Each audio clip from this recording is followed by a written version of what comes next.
સુરતમાં ખાડી કિનારે મોટા પાયે પાલિકા દ્વારા ડિમોલેશન હાથ ધરાયું હતું। ગેરકાયદેસર ઊભા કરાયેલા બાંધકામ પર પાલિકા દ્વારા હથોડા ઝીંકાયા હતા। સુરતમાં દર વર્ષે ખાડીપુરની સમસ્યા સર્જાઈ રહી હોય, જેને લઈ હવે પાલિકા દ્વારા ખાડી કિનારે આવેલા દબાણ અને ગેરકાયદે બાંધકામો પર હથોડા ઝીંકવાનું શરૂ કર્યું। સુરતમાં ખાડી કિનારે પાલિકા દ્વારા મોટી કાર્યવાહી કરાઈ હોય તેમ અલગ અલગ 6 મિલકતોનું ડિમોલેશન હાથ ધરાયું।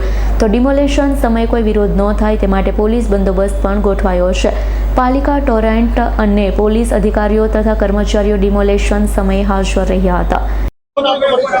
જી, હું વરાછા ઝોનથી ડેપ્યુટી ઇન્જિનિયર સંજય પટેલ બોલું છું। સાહેબ, આજે ડિમોલેશનની કામગીરી હાથ ધરવામાં કઈ જગ્યાએ છે અને કેટલી મિલકત છે?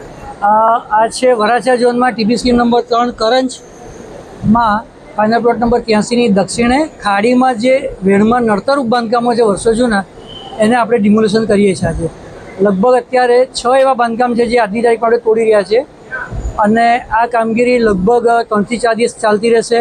આ દરમિયાન અમને વરાછા ઝોનનો પોલીસ સ્ટાફ છે, લગભગ એસીપી ડીસીપી કક્ષાના 1 પીઆઈ 2 પીએસઆઈ અને ટોટલ 150 જણાનો સ્ટાફ છે। સાથે અમારો ડિમોલેશનનો સ્ટાફ પણ છે, એ પણ જે એટલું જ છે।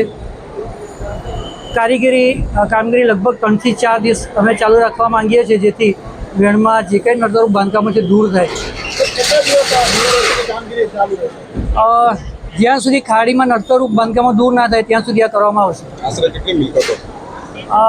આશરે 20 થી 25 મિલકતો ખાડીમાં નડતરરૂપ છે। Bureau report S9 news Surat.